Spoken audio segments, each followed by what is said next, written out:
we got leave to challenge the Minister of Home Affairs or the ROS. வணக்கம். இன்னைக்கு ஒரு முக்கியமான நாள். அதாவது உரிமை கட்சிக்கு இது வரைக்கும் பதிவு இல்லை. அதனால் நான் வழக்கு போட்டு இன்றைக்கு நீதி அதாவது டூத்தா நீதிமன்றத்தில் இந்த வழக்கை நாங்கள் போட்டு வழக்கறிஞர் சம்சீர் இருக்கார், வழக்கறிஞர் ஸ்ரீமுருகன் இருக்காங்க, வழக்கறிஞர் குணமலர் இருக்காங்க. இங்கே என்ன சொல்கிறாங்க, என்ன வாதாடுறோம் அப்படின்னா எங்களுக்கு இன்றைக்கி லீஃப், அதாவது எங்களுக்கு அனுமதி நீதிமன்றத்தை அனுமதி கொடுத்தாங்கன்னா மறுபடியும் நான் வழக்கு தொடர முடியும் அப்படின்ட்டு இன்றைக்கி நீதிமன்றம் எங்களுக்கு அந்த அனுமதி கொடுத்தாங்க. அது ஆங்கிலத்தில் எடுத்துவாங்க, we got leave to challenge the Minister of Home Affairs or the ROS. அதனால மார்ச் மாதம் அந்த தேதியெல்லாம் கொடுப்பாங்க. பிற்பாடு நாங்கள் வழக்கு போட்டு ஏன் உரிமைக்கு இது வரைக்கும் பதிவு கொடுக்கல, என்ன காரணம் அப்படின்ட்டு கண்டிப்பாக இது வெற்றியில் தான் முடியும், அது எந்த சந்தேகமும் இல்லை.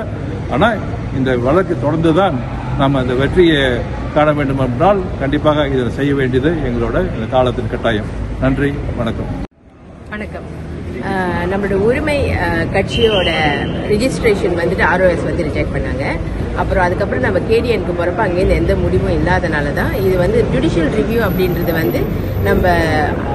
நம்மளோட கோர்ட் ஆய்வு பண்ணுறதுக்கான முதல் ஸ்டெப் இது. அதுக்கான உரிமை நம்ம பெர்மிஷன் கேட்கணும், அது லீஃப்னு சொல்லுவோம். அது இன்னைக்கு நமக்கு கொடுத்துருக்குறாங்க. இதுக்கப்புறம் நம்ம பேப்பர்ஸ் ரெண்டு பக்கட்டும் நம்ம ஃபெடரல் கவுன்சில் அவங்க என்ன சொல்கிறாங்க அப்படின்னு நம்ம பார்க்கணும். ஆனால் இது நமக்கு ஒரு வெற்றி தான். ஏன்னா நம்மளோட கட்சி அந்த ரிஜிஸ்டர் பண்ணாத காரணத்துக்காக தான் நம்ம இந்த கோர்ட்டுக்கு வந்திருக்கிறோம். இதை தொடர்ந்து நம்ம கோர்ட்டில் வாதாடணும். நன்றி. Everyone is fully aware we have filed an application to challenge the decision of the ROS and also the indecision made by the Minister of KDN in not hearing our appeal. So the application for judicial review has been filed and today leave has been granted. And there was apparently no objection from the Senior Federal Counsel representing the Attorney General's chamber. And so the next date will be on March.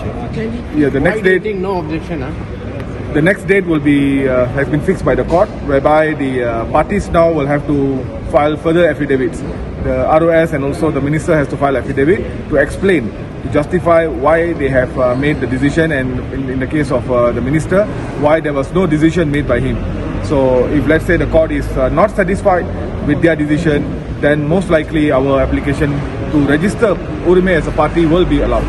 But at the end of the day, we can't, it's a bit premature to say anything now.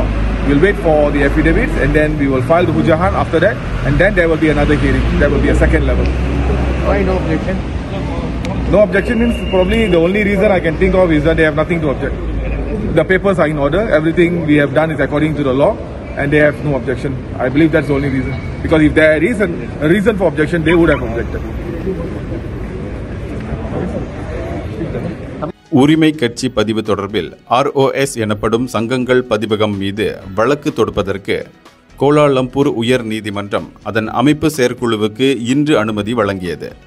மலேசிய ஐக்கிய உரிமைகள் கட்சியை பதிவு செய்வதற்கு அனுமதி மறுத்திருக்கும் உள்துறை அமைச்சு அதன் கீழ் செயல்படும் ROS ஆகியவற்றுக்கு எதிராக வழக்கு தொடுக்கப்படும் என்று அதன் அமைப்பு தலைவர் பேராசிரியர் டாக்டர் ப. ராமசாமி கூறினார். உயர் நீதிமன்றத்தின் இத்தீர்ப்பு உரிமை கட்சியை ஒரு அரசியல் கட்சியாக பதிவு செய்திடுவதற்கு ஒரு ஆக்கப்பூர்வமான வாய்ப்பு கிடைத்திருக்கிறது என்று அவர் தெரிவித்தார். உரிமை கட்சிக்கான மலேசிய இந்தியர்களின் ஆதரவு மகத்தானதாக இருக்கிறது என்று பேராசிரியர் ராமசாமி கூறினார்.